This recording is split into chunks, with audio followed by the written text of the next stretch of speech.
Hello students, मेरा नाम है गौरव और आज हम करेंगे एक्सरसाइज 3.6 का क्वेश्चन नंबर 2 का थर्ड पार्ट। अगर आपको बाकी के पार्ट्स देखने हैं तो उनका लिंक मैंने डिस्क्रिप्शन बॉक्स में दे रखा है, तो आप उन लिंक्स पे क्लिक करके देख सकते हो। तो देखते हैं इस क्वेश्चन में क्या कह रही है। Formulate the following problems as a pair of equations and hence find their solutions. Okay, तो हमें एक प्रॉब्लम दे रखी है इस क्वेश्चन में। इस प्रॉब्लम की हमें दो इक्वेशन बनानी है, क्योंकि देखो यहाँ पे लिखा हुआ है ना पेयर। पेयर का मतलब क्या होता है? दो। तो इस प्रॉब्लम की हमें दो इक्वेशन बनानी है, फिर उन दोनों इक्वेशन को हमें सॉल्व भी करना है। ओके, तो अब देखते हैं कि हमारी प्रॉब्लम क्या कह रही है। Ruhi travels 300 kilometre to her home partly by train and partly by bus. तो पार्टली का मतलब क्या होता है? आधा। तो जो रूही है उसका घर कितनी दूर है? 300 किलोमीटर दूर है। तो मान लो रूही यहाँ से चलती है और उसका घर यहाँ पे है, तो ये डिस्टेंस कितना है? टोटल 300 किलोमीटर दूर है। तो आधा डिस्टेंस ये ट्रेन से ट्रेवल करती है और बाकी का बचा हुआ बस से ट्रेवल करती है। ठीक है, तो इसके अंदर देखो हमें दो इक्वेशन बनानी है। तो इसका मतलब क्या है कि इस क्वेश्चन के अंदर हमें दो कंडीशन दी मिलेगी। तो देखो पहली कंडीशन में क्या कह रही है, she takes 4 hours if she travels 60 kilometre by train and the remaining by bus. Okay, तो इसमें क्या कहा गया है कि रूही अगर स्टार्टिंग का जो 60 किलोमीटर है, अगर वो इसको ट्रेन से ट्रेवल करे, यानी कि जो पहला 60 किलोमीटर है वो ये ट्रेन से कवर करती है और बाकी का बचा हुआ वो बस से कवर करती है। तो बाकी का बचा हुआ कितना हो गया? बाकी का 240 किलोमीटर हो गया, क्योंकि टोटल तो 300 है, उसमें से 60 किलोमीटर तो वो ट्रेन से चली गई और बाकी का बचा हुआ यानी कि 240 किलोमीटर वो बस से चली जाएगी। तो वो कितना टाइम लेती है? 4 घंटे, यानी कि 4 आवर्स। तो ये है हमारी पहली कंडीशन। आई ये चीज़ समझ आपको? और दूसरी कंडीशन क्या है? दूसरी कंडीशन में वो 100 किलोमीटर ट्रेवल करती है ट्रेन से। 100 किलोमीटर ट्रेवल करती है ट्रेन से और बाकी का बचा हुआ वो बस से ट्रेवल करती है। और बाकी का कितना हो गया? टोटल 300 है, तो बाकी का 200 बच गया। तो ये किससे ट्रेवल करती है? बस से ट्रेवल करती है। और ये किससे ट्रेवल करती है? ट्रेन से। तो यहाँ पे मैं इसको इरेज करके किलोमीटर की जगह ट्रेन लिख देता हूँ। ओके, तो स्टार्टिंग का 100 किलोमीटर ट्रेन से और बाकी का बचाओ बस से। तो इस कंडीशन में वो कितना टाइम लेती है? 10 मिनट ज़्यादा लेती है। कितना लेती है? 10 मिनट ज़्यादा। तो पहले 4 घंटे ले रही थी, तो अब कितना हो जाएगा? 4 आवर्स प्लस 10 मिनट्स, यानी कि 4 घंटे और 10 मिनट। ओके, तो ये हमारी फर्स्ट कंडीशन हो गई, इसको मैं फर्स्ट लिख देता हूँ। और ये हमारी सेकंड कंडीशन हो गई। अब हमें निकालना क्या है? अब हमें निकालना है find the speed of train and the bus separately. तो हमें बस की और ट्रेन की स्पीड निकालनी है। तो जो चीज़ हमें निकालनी है उसको लेट कर लेंगे। तो यहाँ पे देखो मैं क्या लिखूंगा, यहाँ पे जो चीज़ निकालनी है उसको लेट कर लेंगे। तो लिखूंगा let the speed of train. तो मैं ट्रेन की स्पीड को एक्स लेट कर लेता हूँ। ओके, तो यहाँ पे बीच में लाइन ड्रॉ कर देते ताकि ये थोड़ा सा अलग दिखे। ये चीज़ मैंने सारी आपको समझाने के लिए लिखी है। और यहाँ पे हम क्वेश्चन स्टार्ट कर रहे हैं। ट्रेन की स्पीड को मैंने एक्स लेट कर लिया, सेम उसी तरीके से मैं बस की स्पीड को भी लेट कर लूँगा। लेट द स्पीड ऑफ बस, और बस की स्पीड को मैं वाई मान लेता हूँ। तो ट्रेन की स्पीड हमारी एक्स हो गई और बस की स्पीड हमारी वाई होगी। यानी कि इस क्वेश्चन में हमें एक्स और वाई की वैल्यू निकालनी है। तो इक्वेशन बनाएंगे। तो हमारी पहली कंडीशन से पहली इक्वेशन बनेगी। तो इक्वेशन बनाने से पहले आपको एक फॉर्मूला पता होना चाहिए। वो फॉर्मूला क्या है? Time is equal to distance by speed. अगर आपको ये फॉर्मूला आता ना तो ये क्वेश्चन कुछ भी नहीं है। अब इक्वेशन अपने आप आएगी। देखो, तो अब हम पहली कंडीशन से पहली इक्वेशन बनाएंगे। तो देखो पहली इक्वेशन में आपका टाइम वाला फॉर्मूला पुट करेंगे। तो पहली इक्वेशन में डिस्टेंस कितना है? 60 है। कितना है? 60 किलोमीटर। और स्पीड कितनी है? ट्रेन का डिस्टेंस लिखा है ना हमने, तो यहाँ पे ट्रेन की स्पीड लिखेंगे। तो ट्रेन की स्पीड मैंने एक्स मानी है, प्लस और बाकी का डिस्टेंस वो बस से ट्रेवल करती है। तो बस का डिस्टेंस कितना है? 240 डिवाइडेड बाय बस की स्पीड। बस की स्पीड कितनी है? Y equal to time. Time कितना लिया इसने? 4 घंटे लिया। तो मैं यहाँ पे 4 लिख देता हूँ। तो ये हमारी पहली इक्वेशन आ गई। तो मैंने पहली कंडीशन से पहली इक्वेशन बनाई, सेम उसी तरीके से सेकंड कंडीशन से सेकंड इक्वेशन बनाएंगे। ओके, तो देखो सेकंड कंडीशन में ट्रेन का डिस्टेंस कितना है? 100 है और ट्रेन की स्पीड मैंने एक्स मानी थी, प्लस बाकी का डिस्टेंस बस कितना ट्रेवल करती है 200, तो यहाँ पे बस का डिस्टेंस कितना हो गया 200, बाय में बस की स्पीड y है इक्वल टू, अब देखो इस कंडीशन में आपका टाइम कितना लग रहा है 4 घंटे 10 मिनट, लेकिन यहाँ पे देखो जो टाइम है वो मिनट के अंदर भी है, तो हमें सिर्फ टाइम आवर्स में लेना है। या तो देखो यूनिट सेम होनी चाहिए, अगर टाइम लो या तो सारा ही मिनट में लो या आप सारा ही आवर्स में लो। अब ऊपर जो हमने लिखा है वो 4 आवर है, तो वो ऊपर वाला आवर के अंदर है, तो दूसरी कंडीशन में भी हम आवर वाला टाइम लेंगे। या तो ऐसे करो ऊपर वाले में भी मिनट्स में टाइम लो, इस 4 आवर को मिनट में कन्वर्ट करो, तो इसमें भी मिनट में लिख दो, ठीक है। लेकिन अब ऊपर वाला हमने आवर में लिखा है, तो नीचे वाला भी हमें आवर में लिखना होगा। तो यहाँ पे देखो जो आपका 4 है वो तो आपका आवर के अंदर है, लेकिन जो 10 मिनट है इसको भी हमने आवर में कन्वर्ट करना है, तो इसको मैं इरेज कर देता हूँ। तो यहाँ पे देखो 4 आवर्स और 10 मिनट इतना टाइम है ना ये टोटल, तो इसको मुझे देखो ये 4 आवर तो पहले से ही आवर के अंदर, इसको तो चेंज करने की जरूरत नहीं है, प्लस इसके अंदर 10 मिनट एक्स्ट्रा है। तो यहाँ देखो अगर मैं अकेली ये जो 10 मिनट है इसको आवर में कन्वर्ट कर दूं तो हमारा काम हो जाएगा ना, दोनों आवर आवर के अंदर हो जाएंगे, तो वो चीज़ चल जाएगी। अगर किसी भी मिनट को हमें आवर के अंदर कन्वर्ट करना है तो हम क्या करेंगे, जस्ट उसको 60 से डिवाइड कर देंगे। तो इस देखो यहाँ पे 10 मिनट लिखे ना, तो इसको मैं अगर 60 से डिवाइड करूंगा तो ये मिनट वाला जो लिखा हुआ मैंने, ये यूनिट आपकी मिनट से हट के आवर में कन्वर्ट हो जाएगी। तो मिनट को मैंने आवर में कन्वर्ट कर दिया। कैसे कन्वर्ट किया, जस्ट 60 से डिवाइड कर दो, तो अब देखो ये 0 से 0 कैंसिल, तो ये कितना आ गया 1/6, तो 4 + 1/6 एलसीएम लेना पड़ेगा। तो एलसीएम लेने के बाद ये कितना आएगा 25/6 आवर, कितना आएगा 25/6 आवर। तो यहाँ पे मैं इक्वल टू 25/6 लिख दूंगा, और ये हमारी इक्वेशन नंबर 2 हो गई। आइए चीज़ समझ, तो जो भी हमारा क्वेश्चन में बोला गया था उसी के हिसाब से चलेंगे, जो चीज़ निकालनी है उसको लेट कर लेंगे और कंडीशन के हिसाब से इक्वेशंस बना लेंगे। आइए चीज़ समझ, अब देखो हमारी दोनों इक्वेशन आ चुकी है। अब क्या करेंगे, अब हमें इन दोनों इक्वेशन के सॉल्यूशन भी निकालने हैं, क्योंकि क्वेश्चन में देखो स्टार्टिंग में बोला गया था कि पहले इक्वेशन बनाओ और फिर उसके सॉल्यूशन निकालो। तो इक्वेशन तो हमने बना ली, अब इनके सॉल्यूशंस निकालेंगे। तो देखो किसी भी इक्वेशन के सॉल्यूशन निकालने के आपके पास बहुत सारे मेथड हैं, जैसे कि आपका एलिमिनेशन मेथड है, सब्स्टिट्यूशन मेथड है और आपका क्रॉस मल्टीप्लिकेशन मेथड है। तो आपकी मर्जी है, कोई भी मेथड यूज़ कर सकते हो, क्योंकि क्वेश्चन में बोला नहीं गया कि हमें कोई स्पेसिफिक मेथड नहीं दिया गया कि हमें सिर्फ उसी मेथड से करना है। इसमें हम अपनी मर्जी से कोई भी मेथड यूज़ करके इसके सॉल्यूशन निकाल सकते हैं। तो हमेशा ट्राई यही करना कि जो आपको अच्छे से आता है ना, जो मेथड आपको अच्छे से आता है, जो आपको ऐसे लगता है कि इसमें मेरी कोई भी मिस्टेक नहीं हो सकती, उस मेथड से इसको सॉल्व करने की ट्राई करना, ताकि आपकी मिस्टेक भी ना हो। ओके, तो अब इन दोनों इक्वेशन को हम सॉल्व करेंगे नेक्स्ट पेज पे। तो ये हमारी दोनों इक्वेशंस आ गई थी, अब इन दोनों इक्वेशन को सॉल्व करेंगे। तो देखो किसी भी इक्वेशन को सॉल्व करने से पहले हमें उन दोनों इक्वेशन में एक चीज़ चेक करनी होती है कि जो हमारी वेरिएबल है ना, एक्स और वाई, इनको क्या बोलते हैं, वेरिएबल बोलते हैं। तो ये जो वेरिएबल हैं ये कभी भी आपके डिनोमिनेटर में नहीं होने चाहिए, लेकिन इन दोनों इक्वेशन में जो वेरिएबल है वो आपके डिनोमिनेटर में है। तो सबसे पहले हम क्या करेंगे, इन डिनोमिनेटर को हम न्यूमरेटर में लेके जाएंगे ताकि ये इक्वेशन हमारी सिंपल फॉर्म में कन्वर्ट हो सके। तो देखो अब इन दोनों इक्वेशन को मैं क्या लिख सकता हूँ, इस तरीके से लिख सकता हूँ, ये जो 60 है और ये जो आपका वेरिएबल है इनको अलग अलग कर देंगे।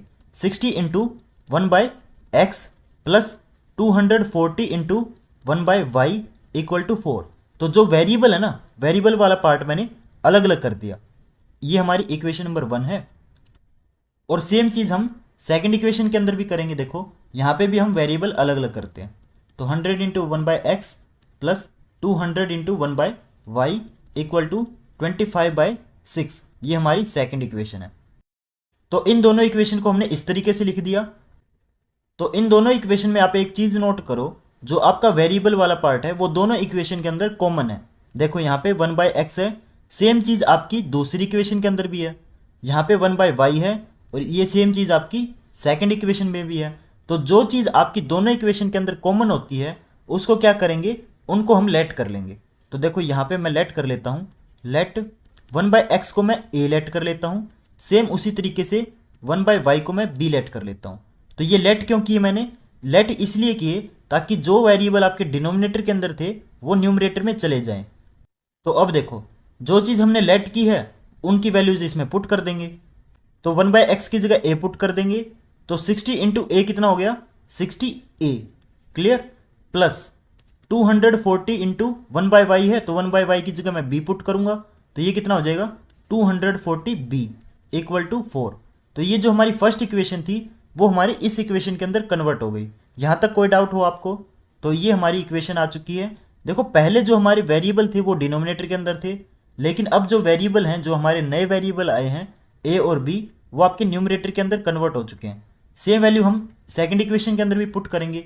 तो देखो ये आपका क्या हो जाएगा 100a plus 200b equal to 25/6। ये हमारी इक्वेशन ये आ गई। यहाँ तक कोई डाउट? तो देखो ये जो हमारी इक्वेशन आई है, ये इक्वेशन हमारी सिंपल फॉर्म के अंदर कन्वर्ट हो चुकी हैं। पहले ये सिंपल फॉर्म के अंदर नहीं थी, क्योंकि पहले वेरिएबल आपके डिनोमिनेटर के अंदर थे। तो कहीं भी अगर आप कोई भी इक्वेशन देखो जिसके अंदर वेरिएबल डिनोमिनेटर के अंदर हो, तो सबसे पहले आप यही स्टेप फॉलो करोगे। क्या स्टेप फॉलो करोगे? जो चीज़ आपकी दोनों इक्वेशन के अंदर कॉमन है उसको लेट कर लोगे और वो वैल्यू पुट कर दोगे। ये चीज़ आपको करनी कंपलसरी है, ठीक है? उसके बिना आप इस इक्वेशन को सोल्व नहीं कर सकते। तो वैल्यू पुट करने के बाद हमारी इक्वेशन आ चुकी हैं। अब इन दोनों इक्वेशन को हम सोल्व कर सकते हैं, क्योंकि अब ये सिंपल फॉर्म के अंदर है। तो सोल्व कैसे करेंगे? मैंने आपको बताया था कि मेथड बहुत सारे हैं आपके पास, लेकिन आप क्या करोगे, जो सबसे सिंपल मेथड है उसका यूज़ करोगे। सिंपल मेथड यूज़ करने का फ़ायदा आपको ये है कि उसके अंदर आपकी मिस्टेक होने के चांसेस कम रहेंगे और आपकी कैलकुलेशन भी कम रहेगी, जिससे आपका क्वेश्चन जल्दी सॉल्व हो जाएगा। तो यहाँ पे देखो मैं इसको एक चीज़ और कर सकता हूँ।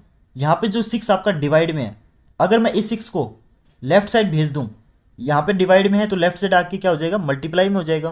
तो ये चीज़ मैं क्यों भेज रहा हूँ? क्योंकि देखो ये जो आपका राइट साइड फ्रैक्शन के अंदर है, अगर इसको फ्रैक्शन के अंदर सोल्व करेंगे ना तो थोड़ा सा मतलब हमारा कॉम्प्लिकेटेड हो जाएगा क्वेश्चन। लेकिन हमें क्या करना है, कोशिश ये करनी है कि जितना ज़्यादा हमारा क्वेश्चन ईजी बन सके उतना ज़्यादा हमें ईजी बनाना है। तो ये 6 इधर देखो डिवाइड में है, तो इधर आके क्या हो जाएगा मल्टीप्लाई में हो जाएगा। तो इसको मैं क्या लिखूंगा, देखो ये 6 आपका इधर आके मल्टीप्लाई में लिख दूंगा, तो ये आपका इस पूरे के साथ मल्टीप्लाई हो जाएगा। तो ये 6 इंटू, अब ये 6 आपका पहले 100 से मल्टीप्लाई होगा तो कितना आएगा 600a, फिर से ये 6 आपका 200b से मल्टीप्लाई होगा तो कितना आएगा 1200b इक्वल टू 25। क्लियर? तो अब देखो और भी सिंपल फॉर्म में कन्वर्ट हो चुकी है। अब इन दोनों इक्वेशन को मैं सोल्व करता हूं नेक्स्ट पेज पे। तो ये हमारी दोनों इक्वेशंस आ गई थी। अब इन दोनों इक्वेशन को हम सोल्व करेंगे एलिमिनेशन मेथड से। मैं एलिमिनेशन मेथड से सोल्व कर रहा हूँ, इसका मतलब ये नहीं है कि आप भी एलिमिनेशन मेथड से सोल्व करोगे, ज़रूरी नहीं, ठीक है? मैं एलिमिनेशन मेथड इसलिए यूज़ कर रहा हूँ क्योंकि वो थोड़ा सा सिंपल रहता है। वैसे तो आपको पता होगा कि एलिमिनेशन मेथड में हम क्या करते हैं, लेकिन अगर आपको नहीं पता तो मैं बता देता हूँ। एलिमिनेशन मेथड में या तो हम ए के कोफिशिएंट को सेम करते हैं या हम बी के कोफिशिएंट को सेम करते हैं। तो देखो यहाँ पे जो ए के कोफिशिएंट है उनको सेम करना आसान है। देखो यहाँ पे 60 है और यहाँ पे 600 है। अगर मुझे 60 को 600 बनाना है तो मैं क्या करूँगा, जस्ट फर्स्ट इक्वेशन को 10 से मल्टीप्लाई कर दूंगा। तो इस इक्वेशन को मैं 10 से मल्टीप्लाई करता हूँ। तो फर्स्ट इक्वेशन आपकी 10 से मल्टीप्लाई होने के बाद क्या बन जाएगी, देखो 10 into 60a plus 240b equal to 4 into 10। तो जो 10 है ना वो मैंने लेफ्ट साइड भी मल्टीप्लाई किया है और 10 को मैंने राइट साइड भी मल्टीप्लाई किया है। तो ये 10 इंटू 60a कितना हो जाएगा 600a, और ये 10 इंटू 240b कितना हो जाएगा 2400b इक्वल टू 4 इंटू 10 40। तो ये इक्वेशन जो हमारी फर्स्ट इक्वेशन थी वो हमारी इक्वेशन नंबर 3 में कन्वर्ट हो गई है। ओके, तो देखो जो हमारी सेकंड इक्वेशन है उसका कोफिशिएंट ए का कोफिशिएंट 600 है, और जो हमारी थर्ड इक्वेशन है उसका कोफिशिएंट भी 600 है। तो दोनों के जो कोफिशिएंट है ए वाले वो हमारे सेम आ चुके हैं।